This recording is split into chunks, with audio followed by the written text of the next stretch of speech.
Hey, welcome back. Yeah, glad to be here. Today, we're taking a closer look at a major story featured on the front page of Seoul Economic Daily. And it's a pretty packed one today for you folks listening. It really is.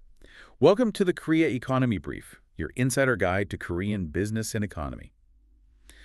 The mission for this deep dive is, well, we're looking at a mix of severe financial market anxiety, some really wild real estate paradoxes, and one massive national defense milestone. Right, which all kind of comes together to show exactly how Korea's economic engine is faring amidst all of this global chaos. Exactly. I mean, imagine watching a Category 5 financial hurricane form just offshore, but the people in charge of buying the plywood are, too busy bickering over the bill to actually board up the windows. That is a terrifying, but honestly a perfectly accurate analogy. The warning lights are definitely flashing red right now. Because of the global instability hitting Korea. Yeah, exactly. You've got the U.S.-Iran conflict, global stagflation fears, and U.S. private credit panics. Which means the shadow banking sector over there is actively tightening its lending. Right, and that ripples globally. Locally, I mean, we can see the $1 exchange rate fluctuating around 1,501. Wow. And didn't the KO's PI sidecar trigger a bunch of times recently? 10 times this month alone. 10 times. Yeah, and remember, that sidecar halts trading to prevent market crashes. So 10 times in a month is huge. Okay, so going back to that hurricane analogy, what exactly is the plywood we're supposed to be buying here? So that would be the financial stability account. Since 2022, there's been this legislative push to introduce it as an update to the 1995 Depositor Protection Act. Okay, and how does that actually work? It's vital. Instead of waiting for a bank to fail, the government can preemptively inject emergency liquidity or, guarantee liabilities for financial firms. So they stop a localized crisis before it spirals into a massive one. Exactly.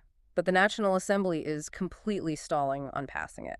So lawmakers are deadlocked on financial protections while the market is basically shaking. Right. And that gridlock isn't happening in a vacuum. No, it's not. The very same policymakers dragging their feet on market stability are actually warping the housing market for everyday citizens with their tax policies. Yeah, the real estate data from the Seoul Economic Daily and the Bank of Korea is just staggering. It really is. The supply of Jeonse, which is Korea's unique deposit-based rental system for our international listeners. Right, thank you. That supply is literally evaporating. Listings in Seoul plummeted by 10,000 in just 1 year. Wow. Yeah, down to roughly 17,000. That is a 26.3% drop since early this year. And in areas like Gangbuk and Yeongnam, there are fewer than 70 listings available. Which is just wild. And the big driver here is that multi-homeowners are panic selling to avoid the upcoming end of a capital gains tax penalty suspension. Well, I have to push back on that. If wealthy landlords are panic selling extra homes, shouldn't that flood the market with supply and actually lower housing prices for average people? Why is it hurting them? That's a great point. But when these landlords panic sell to avoid taxes, the new buyers are often people looking to actually live in the homes themselves. Oh, so they aren't renting them out. Exactly. That property is instantly pulled from the Jeonse rental market. You're leaving average renters fighting over a rapidly shrinking pool of available apartments. Ah, that makes total sense. And you can really see the psychological toll of that. Oh, definitely. The Bank of Korea's March Housing Price Prospect Index plunged 12 points to 96. That's the first time under 100 in 13 months, meaning consumers now actively expect housing prices to drop. Right, the rental supply just disappears. It really raises a glaring question about who is actually writing these policies. Yeah, and looking at this purely by the numbers, and just to be clear to folks listening, we aren't taking any political sides here. We're simply impartially reporting the official Government Ethics Committee disclosures. Right, we're just looking at the data. Mm-hmm. And there is a massive contradiction between the rules and the rulers.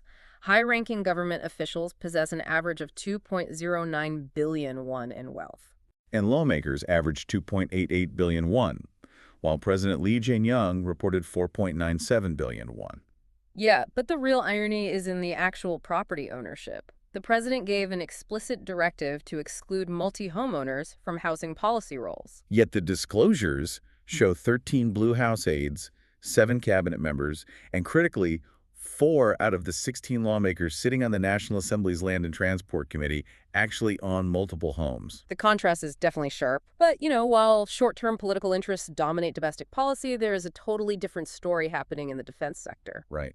Down at KAI in Sashin, we just saw the rollout of the first mass-produced KF-21 Borame fighter jet. Which is huge. It's a 16.5 trillion won project, making Korea only the 8th nation in the world to build a 4.5 generation supersonic jet.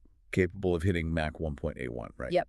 And to put that in perspective, building a 4.5 generation jet isn't just assembling parts. It requires mastering radar and stealth technologies that only 7 other countries on Earth possess. It's basically the aerospace equivalent of cracking a genetic code. Exactly. And the future outlook is incredibly strong. They're already looking at the potential export of 16 jets to Indonesia. And the first domestic jets are expected to be deployed to the Air Force by this September, which is amazing. It's incredible this survived 25 years of changing political administrations. It really is a 25-year bipartisan initiative. It shows what happens when long-term economic strategy actually aligns. It really makes you wonder how this will redefine Korea's high-tech export portfolio going forward. It absolutely changes the game on a global scale, and I think that leaves us with a really provocative thought for you to mull over. Yeah, if Korea can successfully execute a 25-year, 16.5 trillion won defense project with that kind of long-term unity. Right. What might happen if that exact same unity was applied to stabilizing the volatile housing and financial markets we talked about earlier? That's all for today's deep dive. We'll be back with more insights from the Korean economy. You've been listening to the Korea Economy Brief, straight from the front page of Seoul Economic Daily. Thanks for tuning in.